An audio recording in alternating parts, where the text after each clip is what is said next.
जय हिंद दोस्तों, ज्ञान संहिता में आपका स्वागत है। दोस्तों, मनुष्य उसे कहा जाता है जिसमें बुद्धि हो। अगर एक चींटी के अंदर भी बुद्धि हो तो वह भी मनुष्य के समान कहलाएगी। संस्कृत में मनुष्य का मतलब है यानी कि जो मनन युक्त होकर अपना कार्य करे। उसका शरीर किसी भी रूप और पदार्थ का बना हो सकता है, लेकिन बुद्धि यानी कि इंटेलिजेंस उसे मनुष्य बनाती है। दोस्तों, एक्स्ट्रा टेरिटरियल लाइफ के ऊपर खोज करने वाले वैज्ञानिक फ्रैंक ड्रेक, जिन्होंने ड्रेक की इक्वेशन दी है, उनका मानना है कि न्यूट्रॉन स्टार पर भी लाइफ संभव हो सकती है। ब्लैक होल को मानने वाले वैज्ञानिक भी यह मानते हैं कि ब्लैक होल के इवेंट होराइजन के अंदर कुछ प्लैनेट्स पर जीवन संभव हो सकता है। दोस्तों, इस वीडियो में अनेकों खोजों के आधार पर यह बताने की कोशिश करूंगा कि सूर्य पर जीवन संभव है या नहीं। दोस्तों, जैसा कि मैंने आपको बताया, इंटेलिजेंस लाइफ ही मनुष्य है। तो सवाल उठता है कि मनुष्य का होना किसी ग्रह या तारे पर भी संभव है। दोस्तों, सूर्य जिसकी सतह का तापमान 6000 डिग्री केल्विन है, जिसका अंदर का सबसे ऊंचा तापमान 21 मिलियन डिग्री है, तो क्या वहां पर जीवन संभव हो सकता है? लेकिन वहां पर जीवन होने के बारे में कोई कल्पना भी नहीं कर सकता।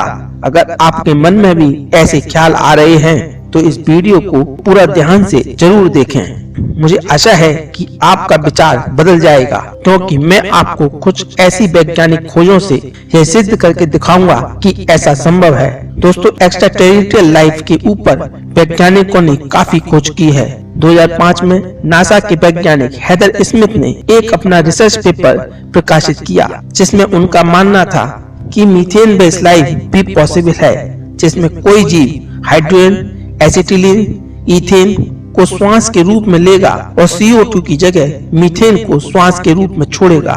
इस प्रकार का जीवन शनि ग्रह के चंद्रमा टाइटन जैसे अत्यधिक ठंडे इलाके में संभव हो सकता है। नासा के एस्ट्रोकेमिस्ट मैक्स बेन स्मिथ के अनुसार हाइड्रोजन से भरपूर और ऑक्सीजन की कमी वाले ग्रह पर सिलिकॉन लाइफ संभव है। 2012 में इंग्लैंड, बेल्जियम और डेनमार्क के वैज्ञानिकों की टीम ने पहला जीनोम न्यूक्लियाई एसिड तैयार किया, जो कि एक सिंथेटिक न्यूक्लियाई है जिसकी संरचना DNA और RNA के समान है।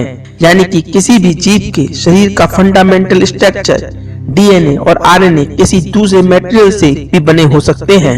1971 में एक वैज्ञानिक रॉबर्ट एफ रिजर्स ने एक थ्योरी दी थी कि जीवों का मेटाबॉलिज्म 4 प्रकार की बेसिक फोर्सेस पर आधारित है।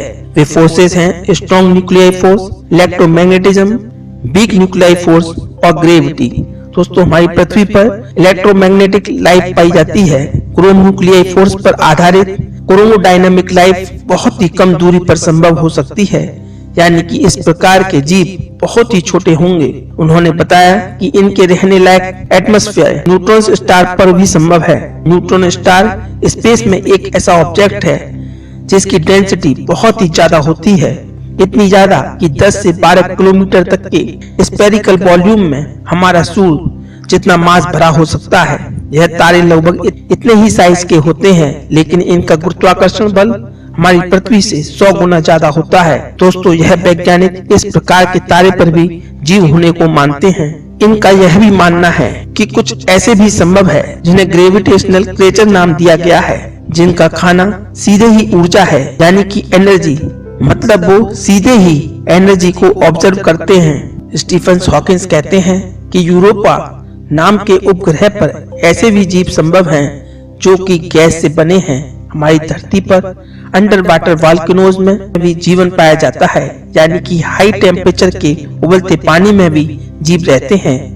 वैज्ञानिकों ने यहाँ शार्क मछली को भी देखा है, जिसे वैज्ञानिक असंभव मान रहे हैं। वैज्ञानिकों के अनुसार इतने हाई टेम्परेचर और प्रेशर वाली जगह पर सूक्ष्म और छोटे साइज के जीव संभव हैं, लेकिन शार्क मछली नहीं। परंतु वैज्ञानिक वहाँ पर शार्क की मौजूदगी से हैरान हैं। इसे वॉल्केनो लाइफ कहा जाता है। दोस्तों, वैज्ञानिकों की खोजों से यह बात साफ है कि यूनिवर्स में एलियन का शरीर किसी भी टाइप के मटेरियल से बना हो सकता है। वे किसी भी टाइप के एटमॉस्फेयर में उनका जीवन हो सकता है और ये जीव काफी सूक्ष्म भी हो सकते हैं। तो दोस्तों, इस प्रकार सूर्य पर भी जीवन संभव है, लेकिन सूर्य के इतने अधिक टेम्परेचर को देखकर आपको लगता है कि यह असंभव है, तो मैं आपको यह बता दूं, वैज्ञानिक न्यूट्रॉन स्टार में भी जीवन का होना मानते हैं और न्यूट्रॉन स्टार का टेम्परेचर सूर्य के तापमान से भी करोड़ों गुना ज्यादा होता है।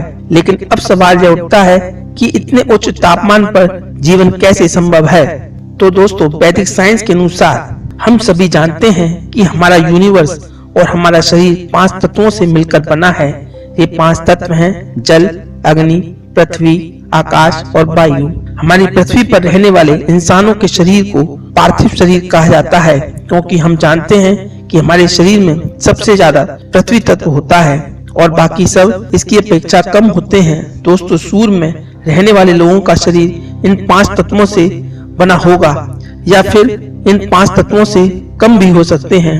उसमें अग्नि और वायु तत्व अधिक मात्रा में होने की वजह से वह शरीर इतने उच्च तापमान पर भी रह सकते हों। इस प्रकार इन 5 तत्वों के कम और ज्यादा से बहुत प्रकार के शरीरों का निर्माण हो सकता है, जो कि अलग अलग एटमॉस्फेयर के हिसाब से रह सकते हैं। इस प्रकार दोस्तों, सूर्य पर जीवन संभव है। दोस्तों, महर्षि कपिल सांख्य दर्शन में वर्णन करते हैं, सूर्य आदि लौकी तेजस्व शरीर है, यानी कि सूर्य आदि लोकों में तेजस्व प्रधान शरीर होता है, यानी कि सूर्य में अग्नि तत्व निर्मित शरीर होता है, यानी कि आग्नेय शरीर होता है। तो दोस्तों, इस प्रकार ब्रह्मांड में हर तरफ जीवन संभव है। यह जरूरी नहीं ऐसे जीवन को देख नहीं पाए तो यह मान लें कि उसका अस्तित्व ही नहीं। उदाहरण के लिए, हम सूक्ष्म जीवों को देख नहीं पाते तो वह होते हैं। अगर दोस्तों, जब हमारी पृथ्वी पर ही वॉल्केनो जीवन है, तो क्यों न सूर्य पर भी जीवन सूक्ष्म रूप में संभव हो। इस प्रकार अलग अलग तत्वों की अधिकता से अलग अलग प्रकार के शरीर संभव हैं। जैसे जल तत्व की अधिकता से जलीय शरीर, अग्नि तत्व की अधिकता से अग्नि शरीर संभव है। जैसा कि हमारे दर्शन शास्त्र में बताया गया है कि जिस तरह हमारे लोक में कर्मों का फल मिलता है, उसी प्रकार अन्य लोकों में भी रहने वाले आग्नेय शरीर वाले जीव को भी कर्म के बंधन में आते हैं। और इस बात से यह बात सिद्ध होती है कि ब्रह्मांड में अन्य जगह पर भी जीवन है।